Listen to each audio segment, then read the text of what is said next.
peut-être la conclusion. Est-ce que vous avez un message solennel pour ces victimes? Que leur diriez-vous, tout simplement? Alors, moi, aujourd'hui, on sait que les femmes victimes de violences conjugales n'ont pas toute la capacité de dire ce qu'elles vivent et elles sont dans une situation difficile parfois, notamment parce qu'elles ont des enfants et qu'elles considèrent que leur décision va beaucoup impacter la vie des enfants.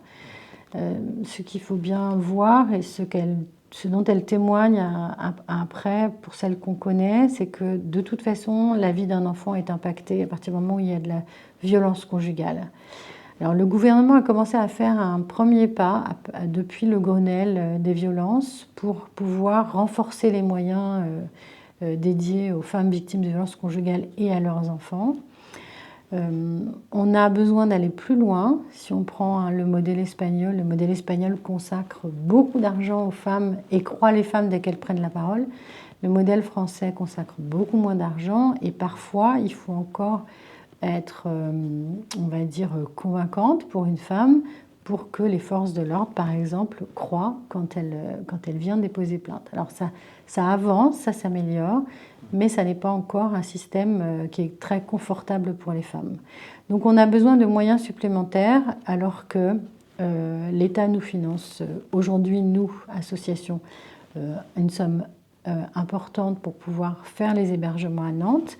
Cette somme, elle est abondée par d'autres moyens de financement. On a des financements qui proviennent aussi du ministère de la Justice, parce qu'on gère un dispositif de protection des victimes. On a des financements qui viennent directement issus du Grenelle par la déléguée aux droits des femmes, ici à Nantes. Et puis on a des financements qui concernent les collectivités territoriales, comme la région, le Conseil régional des Pays de la Loire ou le Conseil départemental. Et on a d'autres financements, mais qui sont moins importants. On a quelques mécènes, mais pas suffisamment. Et on sait qu'aujourd'hui, on ne pourra pas avoir plus d'argent public. Et on connaît tous la situation du conseil départemental. Donc on a besoin de faire appel à des dons privés et à des entreprises, en sachant que lorsque vous versez une somme à Solidarité Femmes, vous êtes exonéré d'impôts pour les particuliers et défiscalisé pour les entreprises. Très bien. Eh bien, on vous souhaite le meilleur pour cette campagne qui s'achève.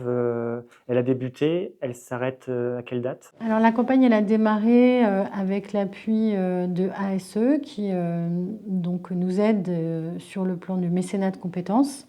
Donc elle a démarré il y a un petit mois maintenant et elle va se poursuivre jusqu'à au moins la fin de l'année 2024. L'objectif, c'est vraiment d'avoir les moyens dans les territoires, c'est de ne plus laisser les femmes victimes de violences conjugales isolées et seules en zone rurale.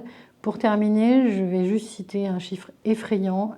Plus de la moitié des féminicides se produisent dans les zones rurales. Merci encore pour votre accueil. Nous sommes dans vos locaux pour réaliser cette interview. À nouveau, on vous souhaite le meilleur pour cette campagne et puis on mettra un lien pour y participer dans la vidéo. Merci encore. Merci beaucoup.